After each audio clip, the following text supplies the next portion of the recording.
Aloha, friends and neighbors. Rollin Frost here, an astrologer living in Kona, Hawaii. Haha, what a wonderful place.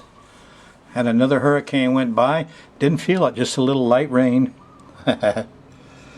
Anyway, here I am in Kona, coming into your living room again. And we're going to talk about the second week of November. And this is show 936. I guess the main news is that Neptune is going stationary direct. It's stopping at 5 degrees of Pisces and going forward. And that station happens on the 15th, Saturday, 9:07 p.m. And it's a time of, is that 9:07? I better check on that. Mercury retrograde shenanigans. There it is, Neptune direct on the 16th, 7:07. Now here in Hawaii, you got to subtract 10 hours. And so this goes back to 9:07 p.m. on the 15th. And that's the exact time it stops. Now as you get up to that time, up to the 15th, Saturday evening, I advise you not to drink Saturday evening. Neptune, the phony side of Neptune's alcohol, is kind of delusional. And it rules liquids. You know, there's the trident of Neptune. Huh? The Greeks and Romans had a good way to learn about Neptune. I haven't discovered who Neptune was yet in the Mayan. I'm just starting to get into that. I'll show you a little bit more of that later. Quite fascinating. So this Neptune business, gee, a neighbor threw a big thing off the roof. Sounded like an explosion. I'm on a morning of explosions. Anyway, I'm on that moon opposing the full moon on Uranus, the eclipse. What you're on could be religious ecstasy and the higher heart opening up, or confusion and delusion. Neptune rules Pisces. Pisces is a water sign, a mutable water sign, and there's two little fishes in that sign, huh? And one of them is lost. He doesn't know where he's going, and lay out. He's out of the school of fishies. Fishies like to be in schools like priests and doctors, and all wear the same colors and stay together in a little group, huh? Well, the other side of the other fish is a true blue. Boy, he's a real doctor, not just a pill pusher. You know, he's a real priest, not a phony, hand in got their hand in your pants for money or sex kind of priest. So there's two sides of this thing. In fact, you see the same two sides together. You may get lost, and it gets all foggy, and it's all foggy, and I'm all lost. And then when the fog clears, you get found. Oh boy, religious revelation, huh? Whoa, wonderful. Benjamin Franklin said, if you are saved from a shipwreck, and instead of building a church, build a lighthouse. Yeah, Ben Franklin. Whoa. Ben was recommending Uranus, not Neptune. Here's your chart. The way it looks right now is the sun is in sextile to Pluto and loose trine to Neptune. But the main thing is Saturn and Jupiter are still in square, and it's still pretty tight within 2-3 degrees. And of course, there's Pluto. And Pluto, for you, this is going to be an active Pluto time. Mars is going by Pluto. If there was ever a time when police would get very aggressive, when power and control issues come to a head, territoriality, Pluto rules your reptile, brainstem, mind. Crocodile, you got an intelligent crocodile inside you, but he's about to get aggressive. And it's up to you to control him, huh? Some people won't, guaranteed.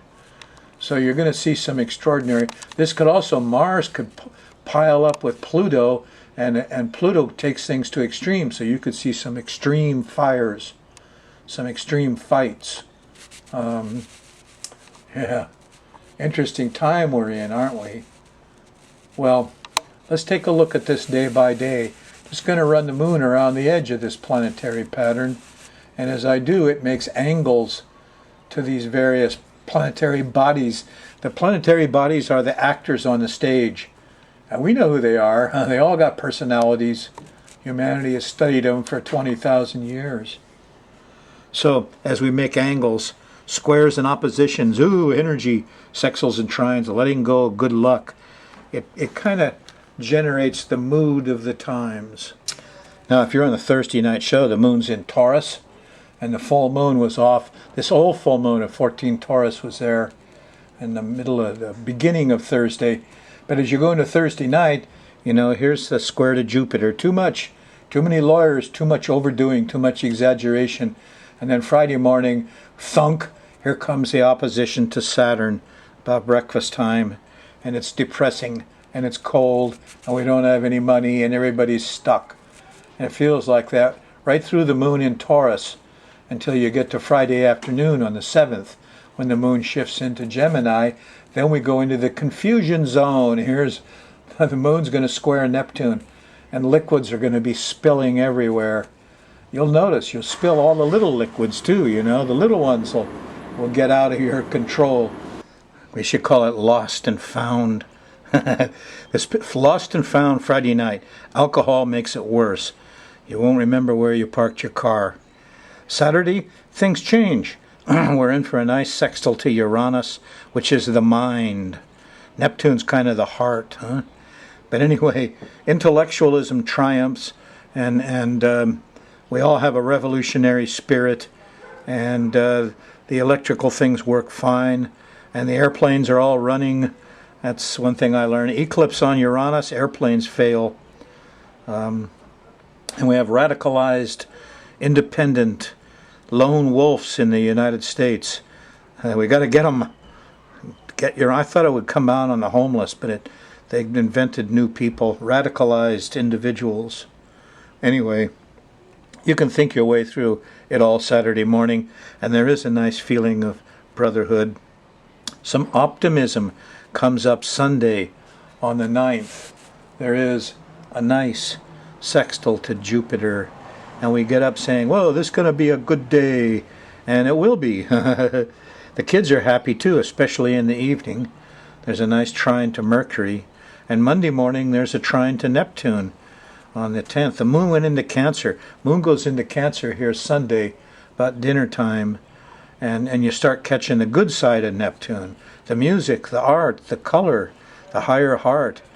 You know, you read Jesus, whenever he says heavens, he actually wrote sky. There's a problem up ahead, though, late Monday night. Here's that Pluto-Uranus square. Here's the one that went off last night, and everybody started shooting them up, and they're still making noise this morning. So this guy's very active now, because we had, well, watching a full moon on Uranus, it was actually an eclipse, and it kind of took out all Uranus. I mean, there wasn't the revolutionary spirit. There was Ferguson, and the people were out in the streets in different places, but by and large, the airplanes went out for funny reasons. Europe got socked by high winds, and the airplanes stopped. So Uranus took kind of a beating, that eclipse on him. At this point here, where am I? There we are. At this point, Mars is there with Pluto, and they're both squaring Uranus. So here is aggressive policemen shooting down the homeless people, or the interlopers, or the lone wolf, radicalized, independent, free thinker. Anyway, you can't do that. And here is the fight. And these fights will start suddenly and get very radical very quickly. Yeah, Monday the 10th. Tuesday, well, it gets better. There's a trine to the sun. Some of our leaders come out maybe. And by Tuesday night, there's a nice trine to Saturn, and we kind of settle down. Let's all be respectable here and follow the rules. Wednesday, the 10th, the 12th, the moon's still in Cancer here until you get to just before lunch. It shifts into Leo. Once it does, it gets a little nervous. Here's late Wednesday night. Here's a square to Mercury. You'll probably feel it early Thursday morning, just difficulty communicating and transportating. Clears up. There's a moon trining Uranus. And we all kind of, common sense brings us through very nicely in the middle of Thursday. Friday morning on the 14th, the moon's still in Leo, and it hits that fixed square between Jupiter and Saturn early in the morning. Trying to do too much early, and then it gets slowed down before lunch here with a square to Saturn on Friday. So it's going to be one of those slow, burdensome Fridays. We don't have enough. Ooh. The interesting part will be when you get to Friday or Saturday, the moon goes into Virgo here, and when that happens, that 5 degrees, here is the opposition to Neptune. And wow, Neptune stations on that day at 9 o'clock. Well, the opposition's in the morning before breakfast, between breakfast and lunch. 9 o'clock would be about here. But Saturday promises to be a day when people are not happy with Neptune. That means there's going to be floods, there's going to be rain, there's going to be misinformation, lying, cheating, smell of bad fish. The smell, I always notice that when Neptune stops, well, your sense of smell goes way up. And this will start like a week before the Neptune station, around, November 7th, 8th, and it'll peak out on the 15th, and then it'll go down for another 9-10 days. And you'll just notice, you'll start smelling all kinds of stuff. Neptune is a sense of smell. So Saturday morning, in the middle of the day, are confusing. Lost and found, spilled liquids, bad smells. Gets better as you go through Saturday, because the moon's in Virgo. It makes a trine to Pluto, a sextile to the Mercury in the evening. Oh, nice. Decisive thinking, investigation. Saturday or Sunday morning, here's a trine to Mars. We're going to get physical here. Get some things done. Yes, this could be a very productive Saturday night, Sunday morning. So Sunday morning is for chores, and you'll be happy if you get out and do some physical stuff. It's very worthwhile. You might have to repair some of the damage that the water did, for one reason or the other. But you'll feel proud of yourself Sunday night. Here's a sextile to the sun, and you'll say, yep, I'm responsible, about midnight with a sextile to Saturn Sunday. So late Virgo's pretty nice. That's the way it is this second week of November 2014. Okay, here's a guy, using his car as a weapon. There's a lot of stuff going on here in the world right now. And I can't believe the behavior of those policemen around the Canadian Parliament, though. That's what really gets me. The head bobbing and the bald heads and the black sock coverings that these cops wore in their armor and their automatic weapons. Kind of incredible. Here they show you these scenes over and over again. These guys running around in Parliament. And they look at the chaotic camera work. Oh boy. People running, what fun. Now, look at these guys now. They're either totally bald, shaven heads, or they have these ISIS masks. And look, oh, they didn't show it all. Well, this is going to go on all day. I got 2 more Tuesday, Wednesdays to go through before I'm through this 1 month period of the full moon eclipse on Uranus squaring Pluto. And so I got 2 more of these lessons to learn about what happens with an eclipse on Uranus. Apparently they shot up the war memorial somebody did and went after Parliament. Could that be they thought out what they were doing? Very frankly, folks, I would consider that the PTSD virus has reached Ottawa and Canada now.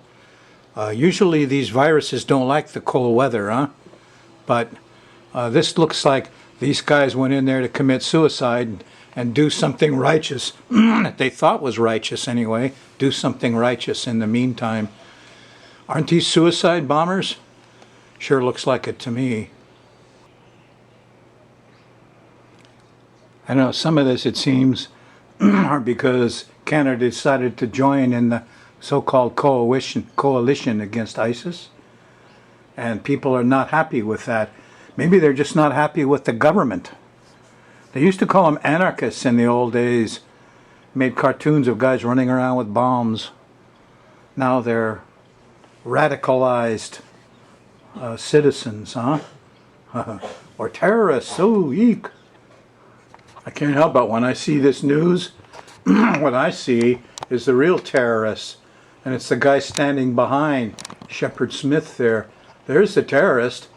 There's the government Gestapo. And they're all over the place. Something needs to be done about them. Now for something completely different. I got this on the internet through Amazon for like 12 bucks. And I've been looking for something that had full color Mayan stuff. Because this, when you first look at it, it kind of blows your mind, huh? Yeah, look at this. What is this? It takes a while before your eye begins to make sense of it. Now, I've got enough under my belt to know that's rabbit. Right there. Here's the day signs down the edge of the thing, the 20 day signs. And I know I can recognize rabbit because I'm born in the day 5 rabbit. And there's snake, and so there's deer. He looks a little bit like rabbit, only he's only got one ear sticking up, whereas a rabbit has 2. Anyway, it's not an easy thing. You can see how the Spaniards got there and decided this was all the work of the devil, burned it all, chased them all away, got rid of the whole culture. So the neat thing is, that only happened back in 1500s, and so it's still kind of alive. We're not that far away from trying to understand this, but understanding it means they're writing, and this is part of their writing, and so I was really happy to get a hold of this. Okay, here's the way they originally looked. It's like an accordion folding book, huh? And stashed in a nice cedar box, very nice. So there's only about 4 or 5 of these that survived the Spanish Inquisition, and they're all having to do a lot with the planets and astrology and prediction. Yeah, of course, our Western world has trouble understanding that that's what they were for. But I don't care much about the so-called experts. Too many astronomers in there. Oh, there's rabbit again. So this is the way these things looked. Here's a page. It's got 4 sections to it. And this is information. And it's very, very strong information. And it has a lot of information even around the edges with all the day signs and things. And as you start to go through this, wow, what are these things? Who are these people? These are people of various sorts, deities. Some of them might be planets. Planets, of course, are really the gods, they say. Well, they're just planets. And that one might be Venus. Anyway, my first job is I'm going to go through and figure out who the different characters are and which one represents which planet. And there's a lot of subplanets too, like most of these old astrological systems. A god, a planet, could come in different costumes. Like if you have Jupiter in Gemini, he looks kind of childish. If he's in Capricorn, he's dressed up more severe, but he's still Jupiter. So we have 12 different disguises for each planet to wear. The Mayans had 20 Yeah. So it's more complicated. It also does amazing things. The 260-day calendar, the day you were born on is your name. People knew what kind of profession you should have from your name. This almost looks Egyptian, doesn't it? Yeah, kind of close to it. Anyway, the interesting thing is the gestation period of a Mayan woman was 260 days, and so if you wanted to have a child who was born 5 rabbit, because 5 rabbit got rich real easy, then you just had your wife on a day 5 rabbit, and 260 days later she conceived a 5 rabbit child. Real birth control. Control the sign, the day sign your child's born on, huh? Anyway, this is going to go on and on and on and on for me. And figuring out, pretty soon your eyes start to get used to it. Who is that there? It's a couple Geminis. Anyway, the more your eyes get used to it, the more you start to recognize certain characters. And it's a study, that's for certain. Here's the god of life and death. That's who he is. As you get to recognize the characters, they're kind of like complex cartoons, huh? They're doing different things. They're behaving in different ways. They're dressed in different costumes. It turns out these 5 here have to do with the 5 sins that get you. Like the Mayans would say, the 5 is a magic number, and like 5 glasses of pulque was one too much. So I discovered amongst the 5 so-called gods, deities, planetary forces that represent the 5 different sins, there's one called 5 Rabbit. There he is. This is fascinating to me because my name is 5 Rabbit. Yeah. Admittedly, I could have drank myself to death if I hadn't got that alcohol straightened out. Pulque, they call them in Mayan. Anyway, isn't this wonderful stuff? It goes, it's complex because they were transmitting very complex information. But it's all kind of universal stuff. And as you get used to it, the information flows much more easily. So here's every painted piece in that Borgia Codex that people copied and carried around. And a lot of this is calendar stuff. Here's the day signs, huh? And right away you go, oh, there's 5 Rabbit. Yep. No, that's not 5. That's just Rabbit. He could come in 13 different numbers depending on how radical he was. Anyway, this is wonderful stuff, huh? $12 on Amazon. Wow. I got this for like 10. And this isn't so much color, but it's got all the codexes. And here's all the numbers in your average codex. And I can already read the numbers. They're a lot like Roman numerals. They're built in 5s, huh? So the flat line is a 5. A dot is a 1. So this is 12 right there. Funny how Roman numerals, we all learned it in school, yeah? And it turns out that that's very similar to what the Mayans did. Anyway, between these 2 books, boy, I've got enough learning material here to last me for a while. Hopefully, I know I got at least 4 years of productive work. And during that 4 years, my dream is to get down there to Palenque and to Mexico City and some of these places. And so I want to learn more about this and get to reading this more and discover what I consider already to be the best astrology the ancient world got together. It was the Mayan. And the one that's most clouded, I mean, these guys look like this because they went through 2,000 years of the age of Pisces, and they got all colored up. Underneath there is one of the planets, and he's the same no matter what, see? He's just dressed up with all these different attributes to do different things. There's a spotted jungle cat. Only the elite, only the aristocrats were allowed to wear the leopard skin. Same way all over the world, huh? The spotted jungle cat was your friend. That's what your cat is, by the way. You got a house cat. He's just miniaturized spotted jungle cat. They didn't use the striped ones. They didn't use the lions, only the leopards. It's governments that make war.